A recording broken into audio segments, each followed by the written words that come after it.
Was he supposed to bring this to your notice? Of course, sir. Is Mr. Jawa still with the area council? No, he's in the foreign service. Foreign service? Yes. Very well. Then we will have a day for this, Mr. Cham, where we will contact Mr. Jawa and the Director of Finance. I think it was Sheriff Jai at the time. Yes. Correct? Correct. So they will tell us why they raised a job completion certificate. Why would they raise a duplication and pay the same amount of money for the same job that had already been performed? Exactly. So you and I will agree this would probably be a classic case of suspected fraud. Probably. Yes. But again, like you said, so we will contact these individuals, and then maybe we'll call you back so that you can just clarify that it was done without your knowledge, and that the person. So that was their CEO is, I suspected, is forged, and there are alterations on the date that you've seen on the. Yes, I wanted to even say that the signature on the second voucher looks like your signature. Yes, but it's not actually mine. Yes. The second voucher looks like your signature. That is the voucher with the voucher number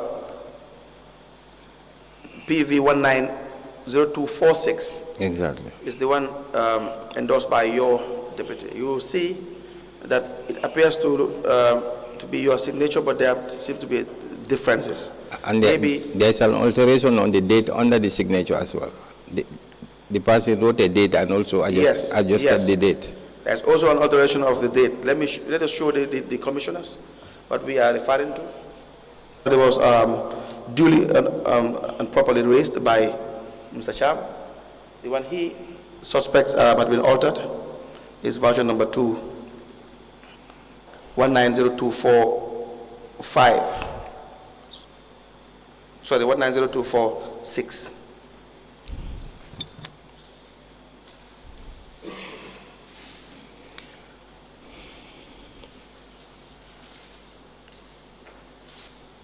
It's also altered.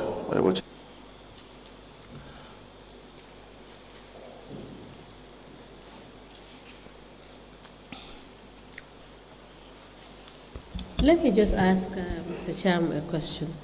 During the time you served as acting CEO, how do you track the vouchers, that list the vouchers, register them in something so that they will always cross-check whether a voucher is not duplicated to be paid twice? Yeah, because we have seen from the records where vouchers have been duplicated. Yes, so I think we are not ruling out human error, because it's possible for you to be overtaken by events and you duplicate a payment because you have been harassed by a vendor or by a contractor. But then, have they any system that they have put in place, that is the finance department, where they will be able to checklist the vouchers they have prepaid? They actually don't do that. They don't do that? Because sequentially, the PV numbers, it keeps on increasing, for example. No, that would not be correct, Mr. Cham. You know why? There are vouchers that are generated in the system. And you will see in the generated vouchers, they will now write a voucher using a pen in the particulars. You are right. If you see that. You will have, for most often, you will see a voucher having 2 PV numbers. So you wouldn't know which one, you understand, is accountable. You are right. That also occurs. You are right. You are right. Because what you have a system, and you have also a PV number is the one that is generated in the system. And sometimes you will see a PV number that is handwritten. And in fact, they will not even they will not scratch off and sign off that they are not using the PV number generated in the system. So you have 2 PV numbers on the same voucher. And when it comes to reconciliation, which one do you take? Because if you take the one in the system, and it is the one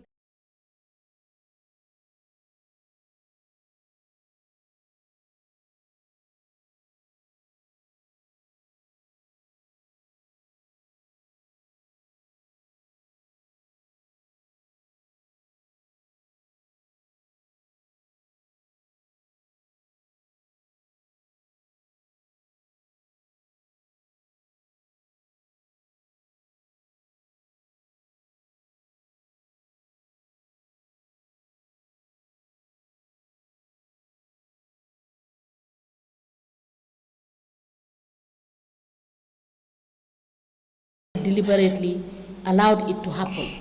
Yes, absolutely. I think the audit should have helped the CEO to capture some of these irregularities, because they look at things, they take their time, they look at every detail, both numbers, narration, date, and emanating unit. So that's why they are key in the CEO's performance. So yes, we do understand. You know, as a CEO, maybe you are not financially inclined. You may not be able to look at this. But because of, just like what I said earlier on, just because of the enormous responsibility of the day, the check that is going to remove money from the account. So that gives you an extra burden to look at the documents, even though you may not be very inclined in numbers, but to see whether what is being done is in compliance. Just saying this, just in the event that somebody sitting there, you are going to serve as a CEO in another jurisdiction. You're right. So it is not an excuse, Mr. Cham. It is not an excuse not to see whether the right things are done, so that you send them back before you approve finally, when you see an issue. Yeah, this is an eye-opener. It's an eye-opener. Thank you. So that is what I want you to appreciate, yes, because it will not be the end game is that you sign for that money to be, and if the process is not correct, you understand, you might be responsible for that.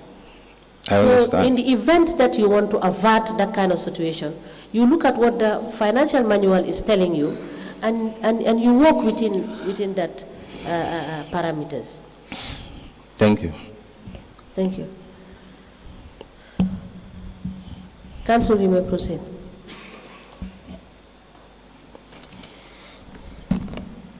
That's all for this witness. I believe we have admitted the two vouchers. Yeah, that's all for the witness for today. All right, Mr. Sham, thank you for coming. If we need you to come back to clarify issues for us, we will call you. Thank you so much. All right, thank you. But given that you have given us notice, we will give you enough notice to come back to clarify issues. All right. When we need you to do so. Thank you. Thank you.